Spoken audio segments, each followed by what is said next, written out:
Assalamualaikum, balik lagi di channel jam 12. Kali ini aku mau nerusin alur cerita dari manhwa Reinkarnasi Dewa Pedang Terkuat yang chapter 19 dan 20.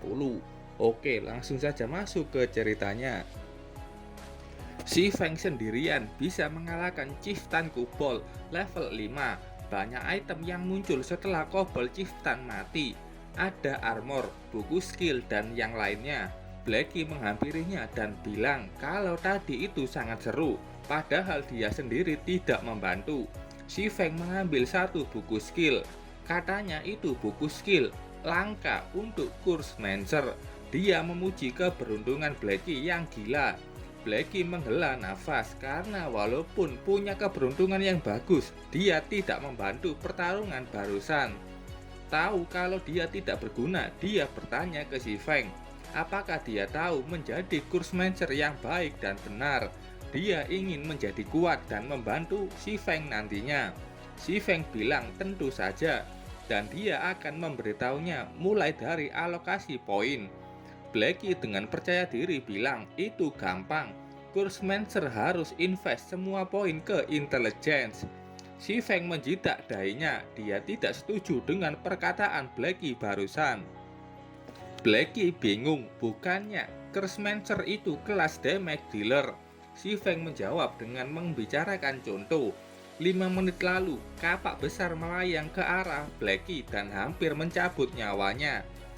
Blackie mengingat momen itu, kapak Kubol Chieftain sudah berada di depannya, dan untung saja ada si Feng yang menghentikan Kubol Chieftain. Si Feng melanjutkan, apa gunanya punya damage besar tapi nantinya mati.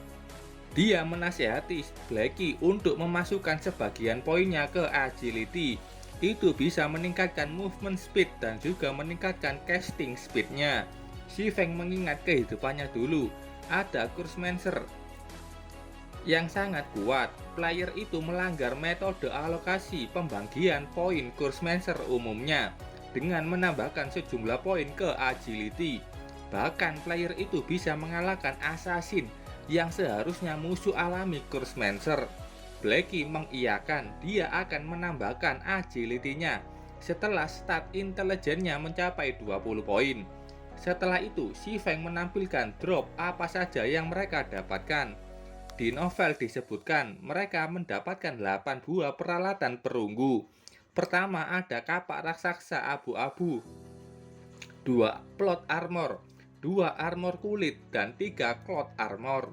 Ada juga 273 cooper dan 3 buku keterampilan. Ada buku skill Mok untuk warrior shield, silent step untuk assassin, dan evil whip untuk kursmancer. Dan dia memberikan jubah yang bisa dipakai Blackie dan juga buku skill langka tersebut. Itu buku skill Evil Whip, skill yang bisa menggunakan 5 duri untuk mengikat target di area tertentu. Saat durinya sudah patah, masing-masing akan memberikan base damage 20 poin dan tambahan 30% spell damage. Waktu castingnya 3 detik dan cooldownnya 20 detik. Blackie sangat senang mendapatkan skill itu karena ini mirip skill crowd control Abyssal Bind milik si Feng. Si Feng bilang itu ada perbedaannya. Evil Whip punya casting 3 detik dan Blackie harus bisa memprediksi pergerakan lawannya. Blackie senang dan akan berlatih menggunakan skill tersebut. Setelah itu mereka sudah berganti equipment. Si Feng menggunakan leather armor dan black iron handguard. Ada 2 pedang di pinggangnya. Sementara Blackie menggunakan violet blood leggings dan violet blood robe. Mereka semakin kuat. Setelah menyelesaikan hidden quest, mereka kembali ke penempa Jack. Jack memuji keduanya yang sudah berhasil dan berhak mewarisi teknik penempanya. Sistem muncul, keduanya menyelesaikan hidden quest Road of Forging, sudah mempelajari skill penempa dan menjadi basic forging apprentice. Keduanya mendapatkan bakat penempa forging genius dan dapat hadiah 100 refinement steel 10 biji. Ini sebuah bahan pendukung untuk membuat peralatan perunggu dan meningkatkan peralatan perunggu 10%. Blackie tertawa melihat talent forging jenius yang terdengar sangat hebat. Si Feng bilang saat berhasil menempa sebuah item, mereka berkesempatan mendapatkan 2 poin kecakapan. Blackie kecewa mendengarnya karena cuma mendapatkan 2 poin. Si Feng menambahkan, jangan meremehkan 2 poin itu. Kamu setidaknya butuh 1000 poin untuk naik menjadi seorang intermediate forging apprentice. Selain itu menempa common equipment cuma mendapatkan 1 poin kecakapan, dan forging genius ini bisa menghemat waktu dan uang untuk meningkatkan level forging. Mendengar perkataan si Feng, Blackie menjadi senang dengan forging genius. Dari obrolan ini kayaknya yang mendapatkan talent forging genius cuma si Feng. Karena Blackie bertanya apakah si Feng bisa sesekali membuatkannya equipment. Si Feng menghela nafas walaupun dia sudah mempelajari skill penempa. Dia masih butuh blueprint untuk membuat equipment. Si Feng sudah memikirkan mendapatkan blueprint itu di mana? Di Dungeon Deadly Forest. Monster di situ akan ngedrop bronze equipment blueprint. Player pemula akan butuh banyak equipment seperti itu. Ini sama saja sekali dayung 2 pulau terlampaui. Si Feng bisa meningkatkan skill forgingnya sekaligus mendapatkan uang setelah menjual equipment yang dia buat. Setelah itu, si Feng mengajak Blackie untuk pergi. Jack yang melihat si Feng terfokus ke pedang yang dia bawa. Jack menghentikan keduanya. Dia bertanya, apakah pedang yang dibawa si Feng itu magic weapon? Senjata itu mengandung kutukan mengerikan. Jack pertama kali melihat magic weapon walaupun sudah bertahun-tahun menjadi penempa. Si Feng dalam hatinya bilang, mungkin saja dia membawa magic weapon ini memicu sebuah quest. Jack meminta untuk melihat pedang itu. Si Feng memperbolehkannya dan menyerahkan Abyssal Blade ke Jack. Jack mengetahui pedang ini. Ini pedang terkenal yang ditempa oleh pengrajin ternama Ulysses dari taring Black Dragon King. Memiliki rank 31 dari 36 pedang terkenal di God Domain. Taring Black Dragon King memberikan pedang ini kekuatan sekaligus menanamkan kutukan jahat ke dalamnya. Sesekali pedang ini menyebabkan blacklist ke penggunanya. Jika tidak mampu menekannya, pengguna akan menjadi mangsa kutukan Black Dragon King dan semua atribut akan menjadi setengahnya secara permanen. Jack takut efek blacklist dari kutukannya sudah dimulai.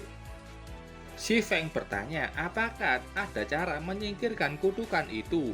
Jack bilang tidak ada yang bisa menghancurkan kutukannya, tapi dia bisa mencari cara untuk melemahkannya. Itu butuh suatu barang dengan kekuatan yang besar. Jack bilang si Feng harus menemukan Lucky Stone. Hanya itu yang bisa menahan kutukannya. Tapi batu itu sangat langka. Menemukannya hanya bergantung ke takdir. Si Feng meminta Blackie memberikan Lucky Stone ke Jack. Blackie bertanya di mana kita bisa mendapatkannya. Si Feng bilang itu ada di tasmu. Itu adalah Star Crystal yang mereka dapatkan setelah membantai Kobold dan kelompok Flaming Tiger. Blackie mengeluarkan Star Crystal dan bilang tidak ada kata Lucky Stone di informasinya. Jack hanya melongo melihat Lucky Stone yang katanya susah ditemukan berada di tangan Blackie. Jack pun memuji si Feng yang luar biasa. Di kehidupan sebelumnya, setelah God Domain terkenal, batu yang sangat langka tapi tidak berguna ini tiba-tiba berganti nama menjadi Lucky Stone.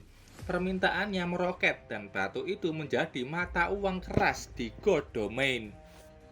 Si Feng bilang khawatir merepotkan Master Jack yang mau menekan kutukan pedangnya. Jack malah senang dan bisa terhormat mengerjakan magic weapon dengan kedua tangannya sendiri. Jack sudah bersiap menempa magic weapon itu dengan Lucky Stone. Jack sudah mulai menempa. Proses itu cukup memakan waktu hampir 30 menit. Tapi hasilnya berhasil. Penempaan itu sudah berhasil. Katanya kutukan Abyssal Blade sudah ditekan. Saat aku cek di statnya tidak ada perbedaan. dari stat sebelumnya, tapi di novelnya si Feng menyebutkan ada perbedaan.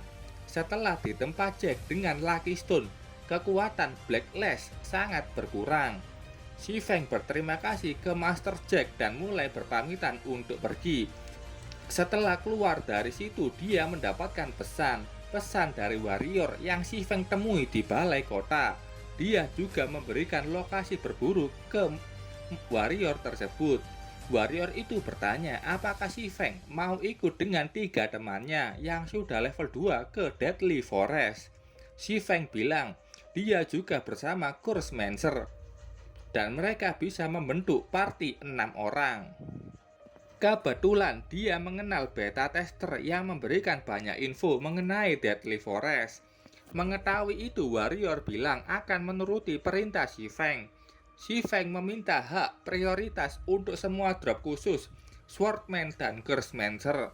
Warrior itu setuju dan menunggunya di pintu masuk. Si Feng bilang ke Blackie dan harus menuju ke Deadly Forest. Blackie bertanya apakah mereka perlu membentuk party dengan orang lain. Kenapa tidak berdua saja? Si Feng bilang Deadly Forest itu party dungeon. Mereka butuh jumlah player minimum untuk bisa masuk. Dan dengan itu mereka juga bisa meningkatkan keberhasilan. Kita pindah ke Deadly Forest. Di sini ada perangkat aneh yang kayaknya perangkat teleportasi atau perangkat buat masuk dungeonnya. Si Feng dan Blackie sudah berada di sana. Mereka melihat banyak player yang mencari player lain untuk memasuki party mereka dan menantang Deadly Forest. Warrior itu menemukan si Feng dan langsung menyapanya. Namanya Lonely Snow, panggil aja Snow.